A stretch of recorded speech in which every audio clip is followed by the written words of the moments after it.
జనసేన ఆవిర్భవించి ఒక దశాబ్ద కాలం గడిచిపోయింది. మరి ఇన్నాళ్ళు సాధించిందేంటి? పవన్ కళ్యాణ్ ఇప్పటి వరకు చట్టసభలో అడుగు పెట్టకపోవడానికి కారణమేంటి? రాజకీయాలను సరైన డైరెక్షన్లో చేయలేకపోతున్నారా?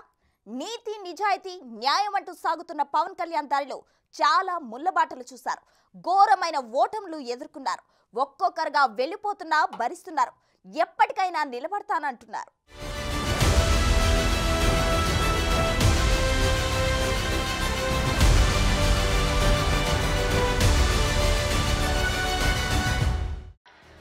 సముద్రం ఒకటి కాళ్ళ దగ్గర కూర్చొని మొరగదు. తుఫాను గొంతు చిత్తం అనడం ఎరగదు.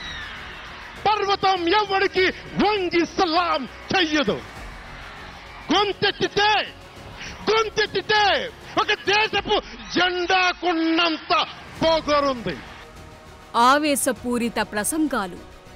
జగన్ గుర్తుపెట్టుకో, అర్ధపాతాళానికి తొక్కకపోతే నా పేరు పవన్ కళ్యాణే కాదు, మా పార్టీ జనసేనే కాదు.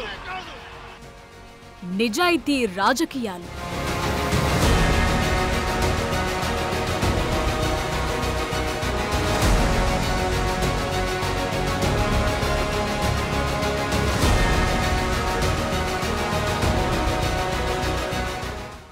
అక్రమాలపై పోరాటాలు.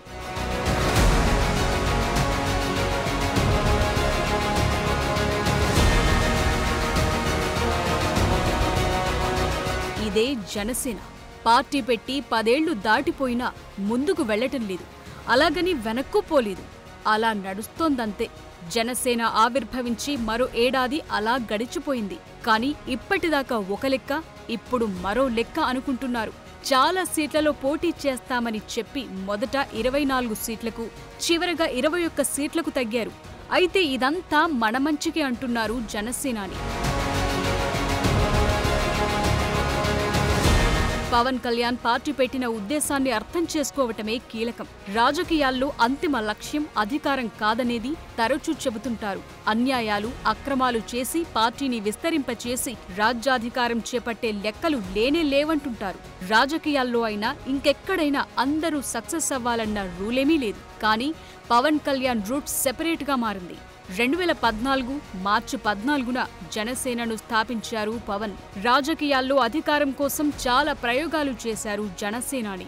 అవేమీ వర్కౌట్ కాలేదు. పార్టీ పెట్టి 10 ఏళ్లవుతున్నా పరిస్థితిలో ఏం మార్పొచ్చిందో ఓసారి చూద్దాం.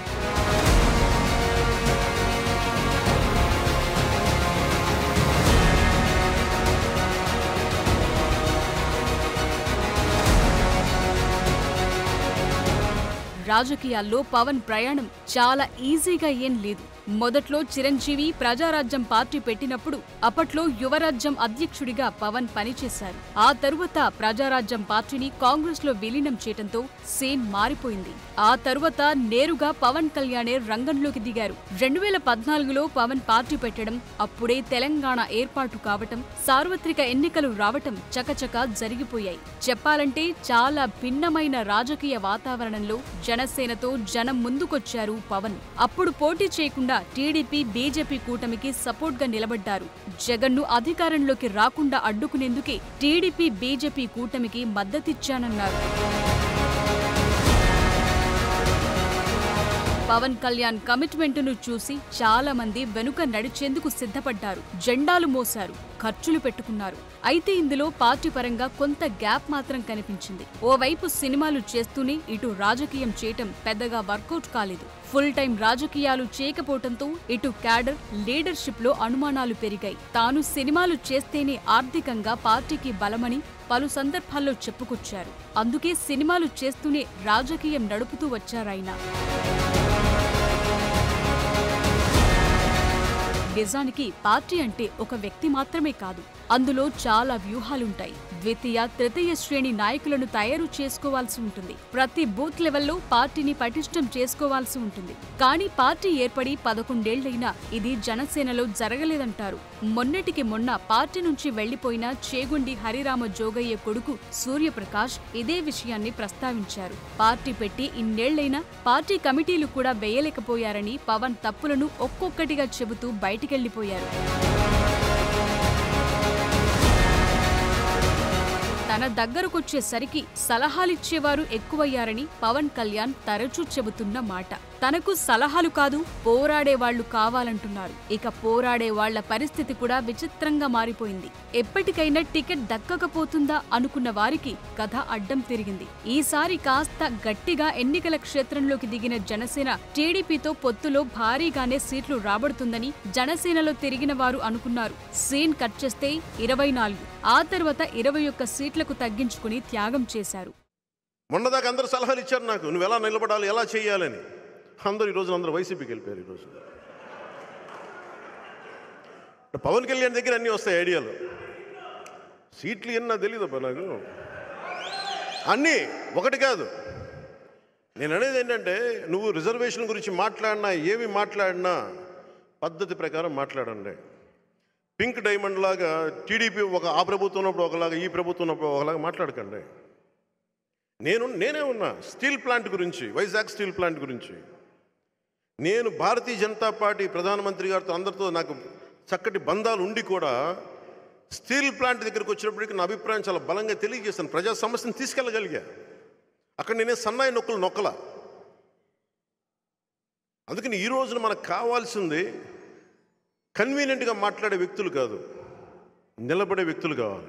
పవన్ కళ్యాణ్ తరచూ జగన్ సర్కార్ పోవాలి అంటూ బహిరంగ సభల్లో మాట్లాడుతున్నారు. అదే సమయంలో తాము అధికారంలోకొస్తే ఏం చేస్తామన్న విషయాన్ని అన్నిసార్లు జనంలో చెప్పలేకపోతున్నారు. ఒకవైపే కాన్సంట్రేషన్ పెరిగిందన్న వాదన కూడా ఉంది.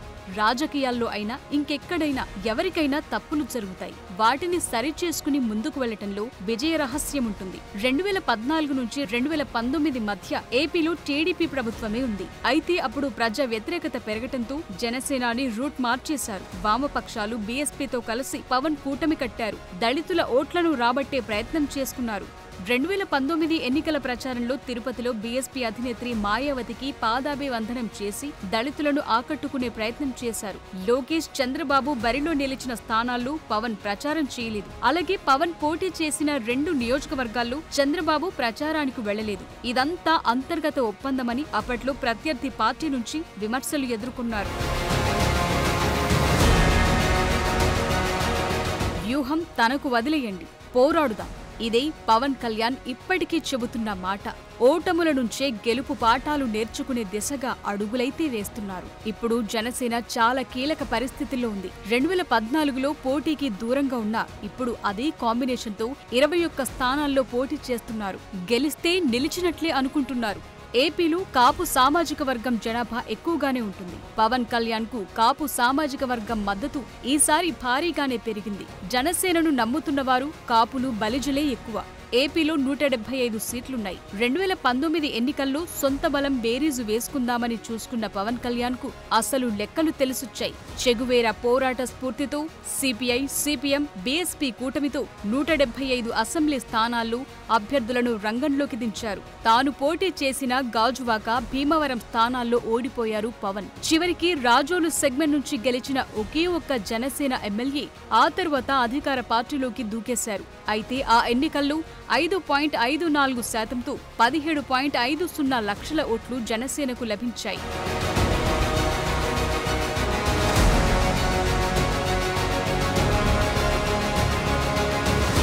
మొత్తంగా పవన్ కళ్యాణ్ రాజకీయ ప్రస్థానం చాలా సవాళ్లు, సమస్యల మధ్య సాగి ఇప్పుడు అసలు సిసలు సమరం ముందు నిల్చుంది.